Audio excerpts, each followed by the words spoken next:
देखिए, बहुत लंबा विषय है, मेरा बहुत रुचि का है। मैं एग्रीकल्चर सेक्टर में काम करता हूँ।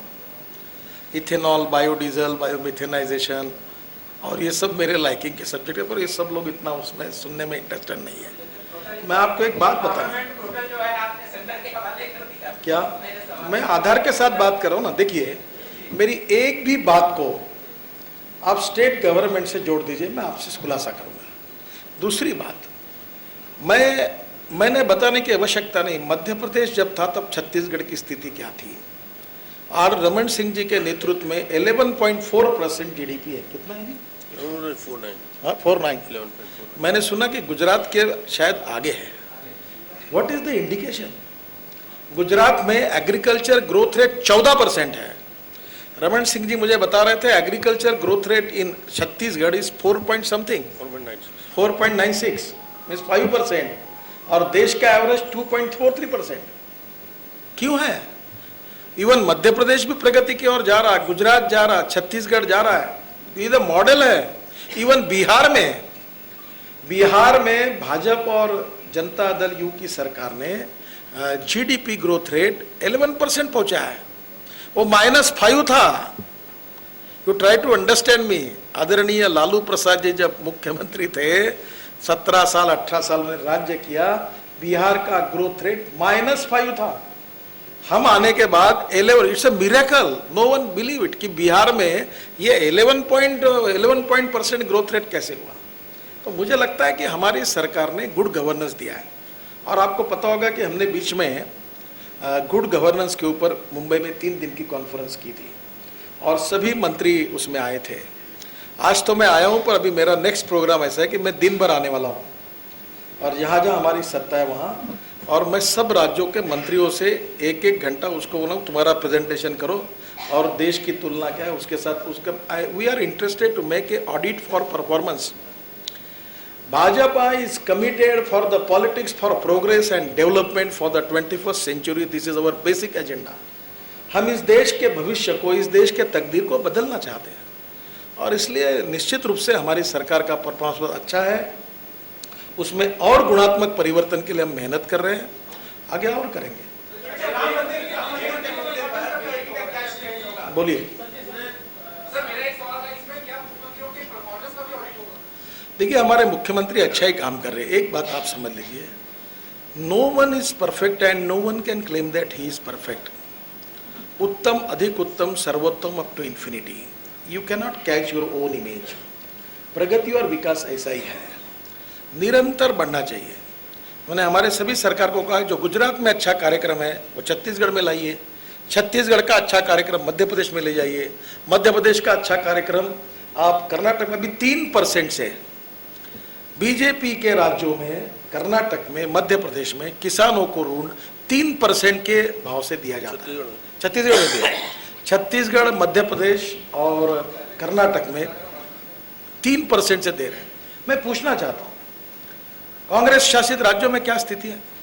महाराष्ट्र में 5% से नाबार्ड से पैसा निकलता है, 3% state cooperative bank, 3% district cooperative bank और 3% सेवा सहकारी सोसाइटी, 13% से ट्रैक्टर का लोन मिलता है।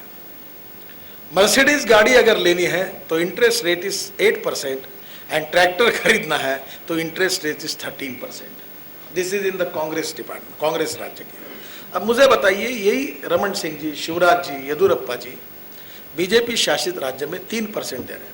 अभी हम लोग इरिगेशन का, रिवर कनेक्टिविटी का प्लान तैयार कर रहे देश कि हमारे राज्य में बाढ़ के कारण नुकसान भी क्यों ना हो। देखो, इट्स अ लॉन्ग प्रोसेस और हमने पूरे विषयों पर 55 विषयों पर विजन डॉक्यूमेंट तैयार कर रहे हैं और उसमें हम लोग गुणात्मक परिवर्तन करने के लिए बैठेंगे, विचार करेंगे।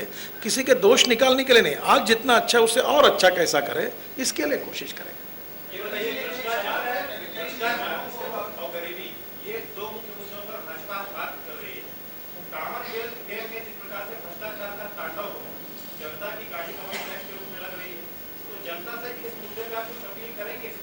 तांडव नृत्य किसका है?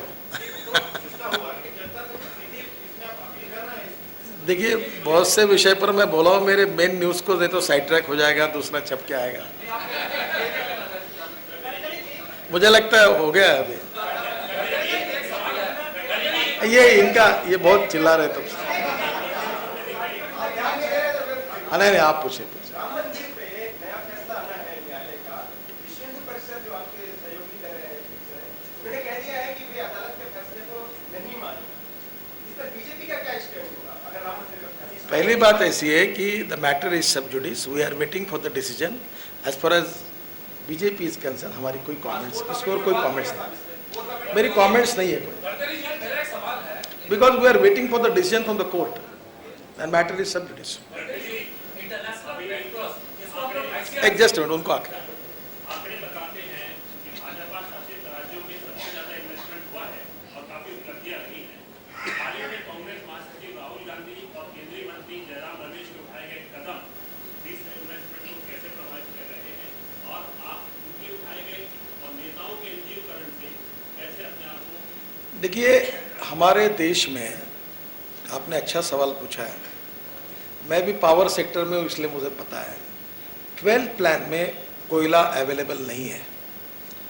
देश में 55,000 मेगावाट बिजली की कमी है।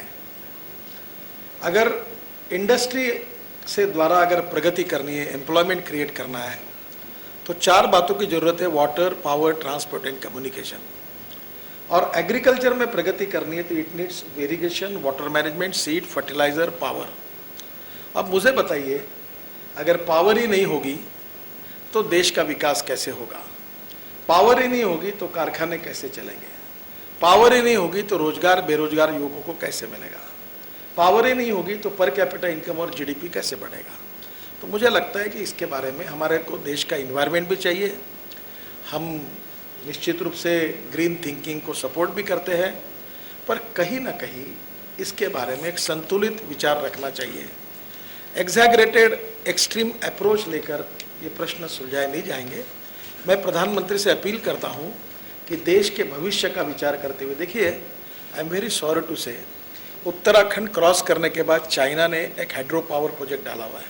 आपको पता है उसकी कैपेसिटी कितनी है? हाइड्रो प्रोजेक्ट 18,000 मेगावाट का है। और हमारे देश में उत्तराखंड की कैपेसिटी है 45,000 मेगावाट हाइड्रो की। हम मुश्किल से 2,500 मेगावाट कर सके। हिमाचल की कैपेसिटी 50,000 मेगावाट है। नड्डा जी वहाँ मिनिस्टर थे और मेरे रिक्वेस्ट पर मंत्री पद छोड़कर मेरे जनरल सेक्रेटरी करके आए हैं। इनके यहाँ 50,000 मेगावाट की कैपेसिटी है, मुश्किल से 3,000 मेगावाट हुआ। अगर देश में अगर इस प्रकार से विचार होगा तो कैसे होगा? न्यूक्लियर पावर की बात करते हैं, अगर यूरेनियम निकालेंगे नहीं तो पावर प्रोजेक्ट कैसे चलेंगे? देखिए, आज हिंदुस्तान में इंडोनेशिया से, साउथ अफ्रीका से कोल इंपोर्ट हो रहा है, क्योंकि हमारे यहाँ के कोल में 40% ऐश परसेंटेज है, कैलोरिक वैल्यू भी कम है, और उल्टा आपने जो है वो माइन भी बंद कर दी, तो ये थर्मल पावर प्लांट कैसे चलेंगे? पावर कैसे मिलेगी? देखिए, इसके बारे में प्राइम मिनिस्टर जी ने मीटिंग बुलानी चाहिए।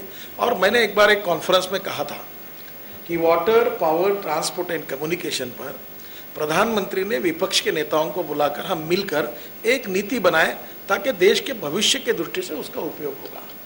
और मुझे लगता है ये बहुत गंभीर स्थिति है, और इसलिए प्रधानमंत्री जी ने इसमें इंटरवेन करके एक इंटीग्रेटेड अप्रोच रखकर इसके तरफ सोचना चाहिए। यही Bharatiya Janata party. Last question. चलो, नहीं आपका हो गया, इधर आपका हो गया।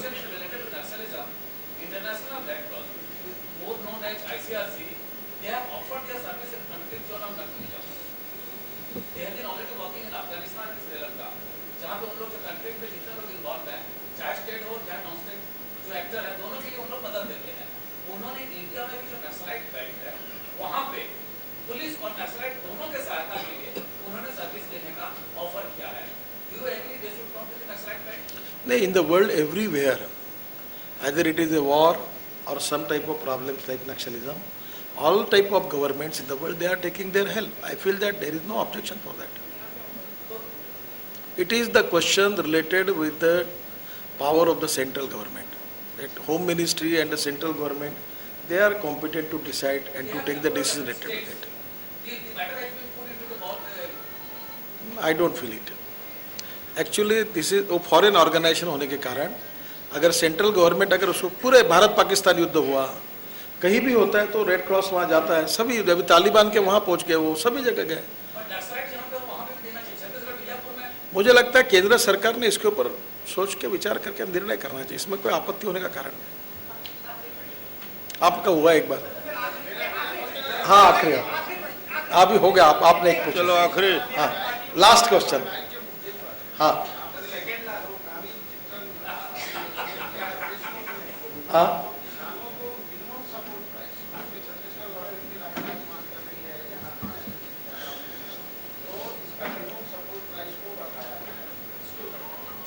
देखिए, मिनिमम सपोर्ट प्राइस बढ़ाने के बारे में विषय जो है वो केंद्र सरकार के कृषि मूल्य आयोग के साथ संबंधित है। पर मैं दूसरी बात बता दूं, किसानों को अगर 1 एकड़ में पानी मिलता है तो 2.5 गुना उत्पादन बढ़ता है। किसानों को सीड और फर्टिलाइजर सस्ते रेट में मिले, pre cooling plant cold storage बने। अच्छा हुआ मैंने एक मांग की थी चंडीगढ़ में, आपके पास पहुंची कि नहीं मुझे पता नहीं। हर 10,000 आबादी जहाँ है वहाँ गाँव में किसान का लड़का अगर गोडाउन टायर करता है 10,000 के आबादी के गांव में, तो उसको 50 लाख रुपए सब्सिडी नाबार्ड की ओर से मिलती है। तो मैंने कहा था कि 50 लाख सब्सिडी मिले और उसके साथ साथ 5% वो डाले और 45% सेंट्रल गवर्नमेंट उसको, अगर बैंक अगर होगी तो 4% के बारे में उसको कर्जा मिले, तो इस देश में गोडाउन कैपेसिटी बढ़ सकती है और इससे 25 से 30 लाख युवकों को रोजगार मिल सकता है। तो मुझे लगता है कृषि क्षेत्र के लिए तो बहुत सी बातें ऐसे करने लायक है और हमने अभी एक हमारे यहाँ एग्रीकल्चर के ऊपर एक कमेटी भी अपॉइंट की है और लगातार हम इसका अध्ययन कर रहे हैं।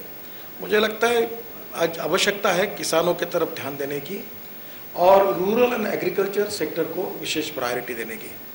और हमारे अर्बन एरिया के जो सवाल खड़े हुए हैं, इसका बेसिक कारण 47 के बाद आज तक कांग्रेस पार्टी ने एग्रीकल्चर और रूरल सेक्टर को जो निगलेक्ट किया है, उसके परिणाम आज हमारे सामने हैं। बहुत बहुत धन्यवाद, नमस्कार, थैंक यू वेरी मच।